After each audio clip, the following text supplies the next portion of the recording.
Hello dear student, आज हम लोग 11.1 एक्सरसाइज में नेक्स्ट क्वेश्चन सॉल्व करेंगे और हमारे पास 2 लेक्चर शायद हो गए हैं और हम लोग क्वेश्चन नंबर 7 तक कंप्लीट कर चुके हैं। अब हम लोग क्वेश्चन नंबर 8 में मूव करेंगे। क्वेश्चन नंबर 8 क्या है ये देखना।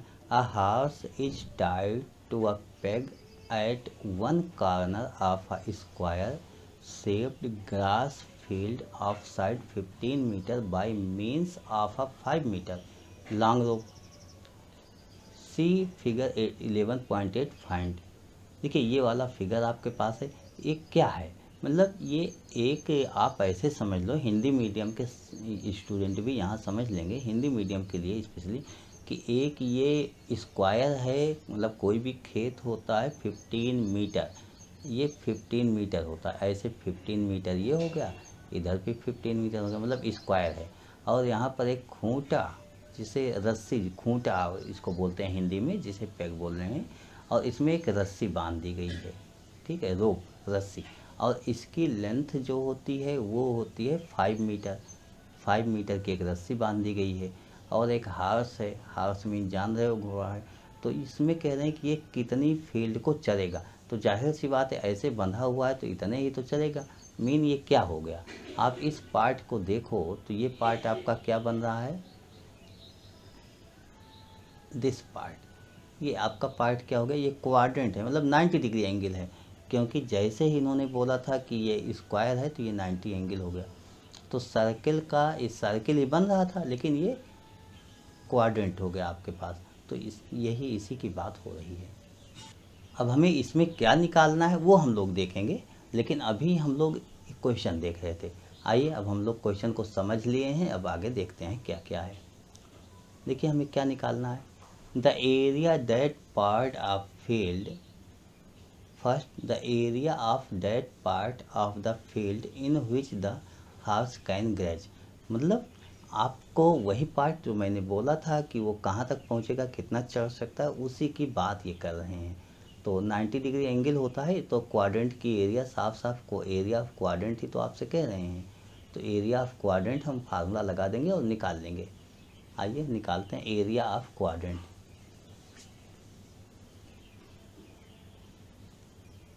House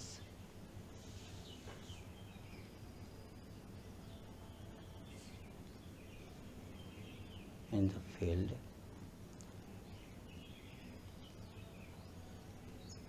equal to pi r square theta by 360। Simple सा यही फार्मूला आपके पास लगेगा, ठीक है। तो इसमें पाई की वैल्यू ऐसा कुछ इन्होंने बताया नहीं था, तो पाई को हम 22/7 स्टार्टिंग बोला गया था वो लिख सकते हैं, और नहीं तो पाई को पाई ही रहने देते हैं। पाई की वैल्यू आप लोग पुट कीजिएगा अपने आंसर के अकॉर्डिंग। आर स्क्वायर, रेडियस आपके पास 5 cm की रस्सी है तो 5 ही होगा, 5 × 5। थीटा एंगल 90 डिग्री बन रहा है, डिवाइडेड बाई 360 हो गया। जब इसको आप कैंसिल आउट करोगे 94 जा होता है, और ये 5 5 जा 25 पाई डिवाइड बाई 4। मैं इस क्वेश्चन को यहीं पर छोड़ दिया। पाई की वैल्यू 22/7 आप पुट कर सकते हो, आपके बुक में स्टार्टिंग में ही लिखा गया है कि यूज पाई 22/7, तो यहाँ आप 22/7 पुट करके आप आंसर लिख लीजिएगा और सॉल्व कर लीजिएगा। बाकी मैं यहीं छोड़ देता हूँ। अब हम लोग सेकंड पार्ट में आते हैं।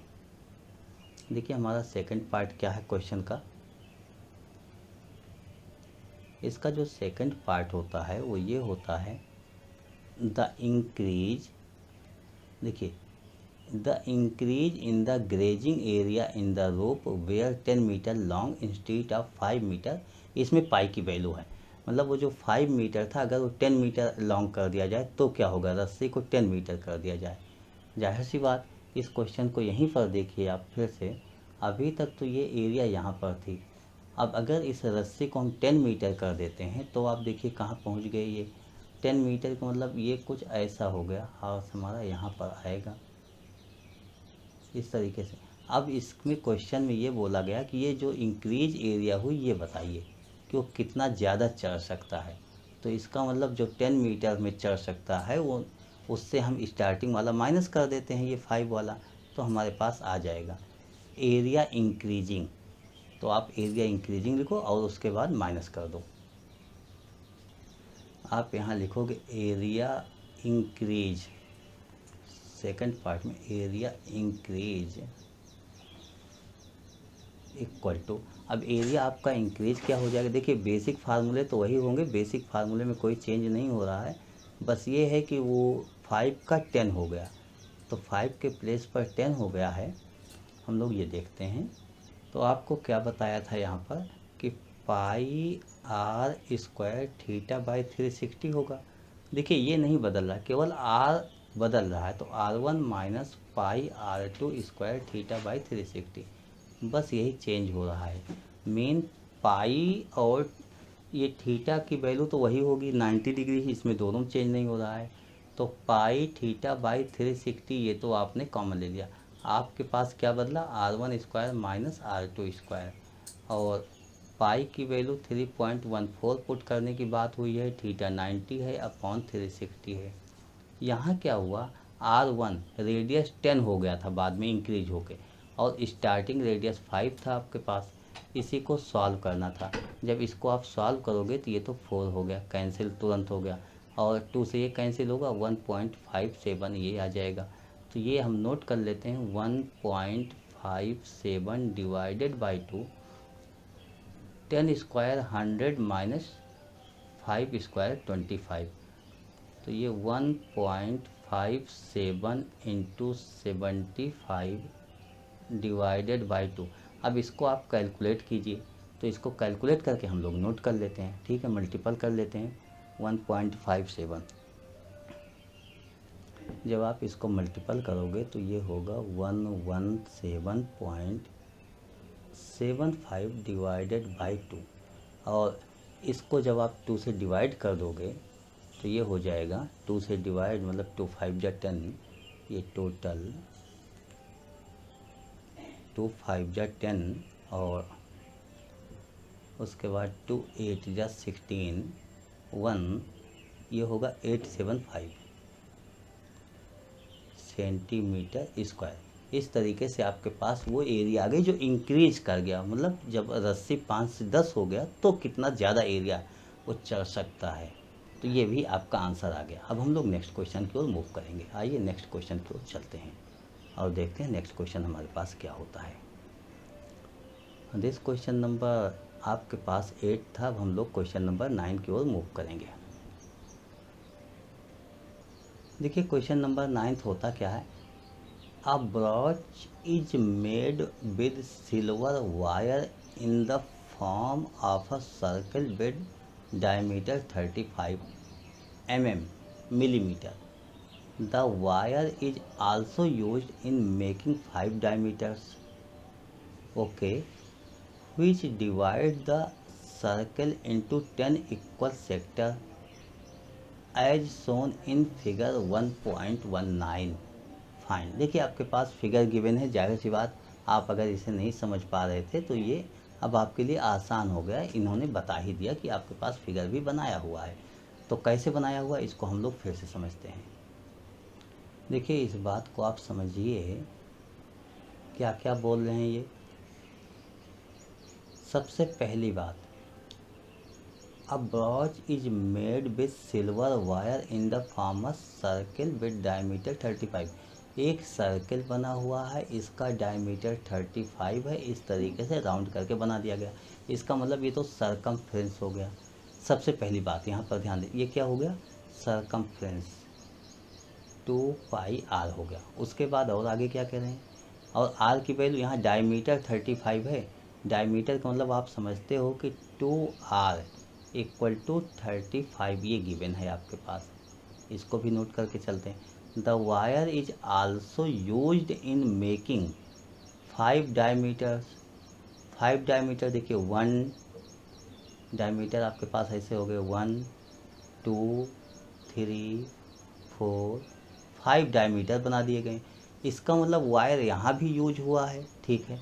The total length of the silver wire required, first part यही तो, फर्स्ट पार्ट वायर रिक्वायर्ड क्या होगा टू पाई आर, आप यही लिखोगे 2 pi r plus 5 diameter, 5 into 2r, यही तो लेंथ आपके पास होनी चाहिए। तो इसको हम सॉल्व कर लेते हैं। 2 पाई आर प्लस 10r, यहाँ पर r कॉमन ले लेते हैं। r क्या, हम 2r कॉमन ले लेते हैं, सिंपल सा इजी हो जाएगा। तो पाई प्लस 5 हो जाएगा। 2r क्योंकि लिया, क्योंकि डायमीटर गिवन है, 2r की वैल्यू 35, पाई की वैल्यू 3.14 हम पुट कर लेते हैं, और प्लस 5, तो ये हो जाएगा 35 इंटू 538.14, इस तरीके से। अब इसको आपको मल्टीपल करना है, ये मल्टीपल करके आपको लिखना चाहिए। तो इसका मल्टीपल करोगे तो ये हो जाएगा आपके पास 284.9। अच्छा, ये लेंथ ही निकल रही है तो mm हो जाएगा, mm मिलीमीटर में हो जाएगा, और ये अप्रॉक्स क्या है 285 हो गया, 285 mm। आप इसका आंसर यही लिख दोगे, यही बेस्ट आपका आंसर होगा। अब हम लोग नेक्स्ट पार्ट की ओर मूव करेंगे। Second, the area of each sector of the approach. Area of each sector, देखिए हम क्वेश्चन का सेकंड पार्ट लेते हैं, एरिया ऑफ सेक्टर।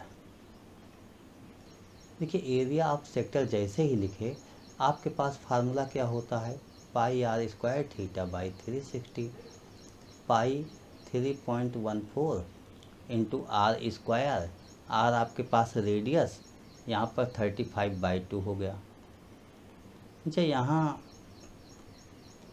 पाई की वैल्यू हम लोग 22/7 यूज करते तो ज़्यादा अच्छा होगा, बिकॉज 35 गिवन है तो पॉइंट की प्रॉब्लम नहीं होगी। यहाँ भी हम यूज किए होते पहले क्वेश्चन में भी, तो ज़्यादा अच्छा हुआ होता।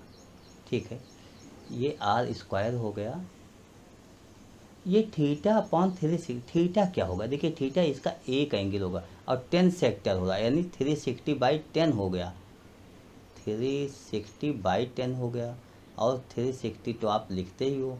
तो इस तरीके से जब आपने नोट किया, क्योंकि देखिए यहाँ पे ये 10 पार्ट में डिवाइड हुआ, 1 2 3 4 5 6 7 8 9 10, तो 10 से हम डिवाइड करेंगे तो टोटल 360 को, बट हमारे पास कैंसिल आउट तो इस तरीके से हो जाएगा, और यहाँ से कैंसिल करेंगे 7 5 जा 35 होगा।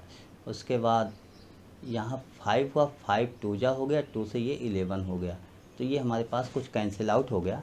हमें इसको जो रिमेनिंग बचा हुआ है इसको मल्टीपल करके सॉल्व कर लेना है। तो क्या क्या बचा हुआ है ये हम देख लेते हैं। फिलहाल कैलकुलेशन आप लोग स्वयं क्या करो, वीडियो वहीं बंद कर दो और सॉल्व करो। 35 डिवाइडेड बाई 2 2 जा 4, इसी को हमें सॉल्व करना चाहिए। तो हम इसको सॉल्व कर लेते हैं, 11 से पहले मल्टीपल कर लेते हैं और देन 4 से डिवाइड कर लेते हैं। तो 11 की टेबल याद हो गई आपको, 11 5 जा 55, 5 11 3 जा 33, 4 9 जा 36, यहाँ पर 2 हो जाएगा, 25 4 6 जा 24, उसके बाद 1 हुआ, 4 2 जा 8, 4 5 जा 20, दिस mm²। इस तरीके से आपका ये भी क्वेश्चन सॉल्व हो गया। I hope you understood explanation of this question. Okay, thank you, bye, मिलेंगे नेक्स्ट लेक्चर में।